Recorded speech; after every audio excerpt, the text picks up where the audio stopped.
Leela, the proud poly kinky queer slut. Today's question is, are you anti-monogamy? And no, I am not anti-monogamy. I don't think monogamy should be the default answer to relationship styles. It shouldn't be the only option, but there's a very valid place for monogamy in our society.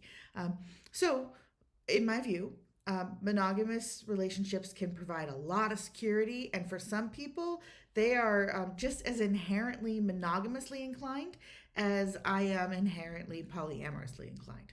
I do think that in our society, we have this myth that we mate for life as in a monogamous pair for life, when in fact our culture is serial monogamy, where you're with one person exclusively and the next person exclusively.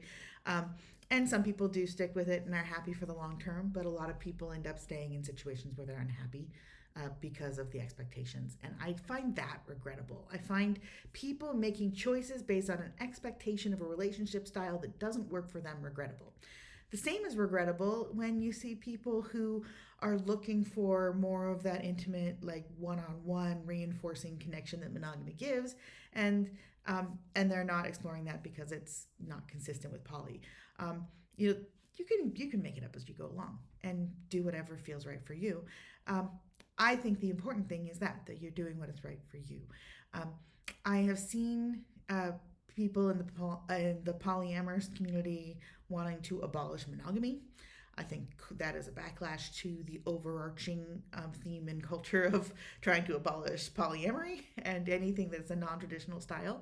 I will say that my monogamous friends, I have some really good monogamous friends, not all, but some of them who have expressed to me that they feel less welcome in poly community because they're choosing monogamy, like they're being looked down on in those communities for that.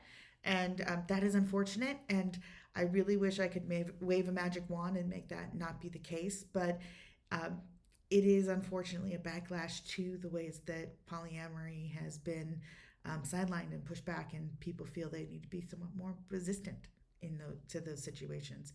Um, but ultimately, all of these are valid choices. They're all valid choices, and the one thing that is concerning, and I would say, you know, not that it's an invalid choice, but it's a concerning choice to make, is choosing to stick with something that doesn't feel right for you, because it's what others expect of you. That to me is a yellow flag or a red flag, like depending on severity. But no, I think monogamy is an absolutely fine choice to make if it's a choice you're making because you want it and not just because it's the default that society tells you have to do. I'm Leela, the proud poly kinky queer slut. Remember, you can ask me anything, and thank you so much for listening. Have a great day.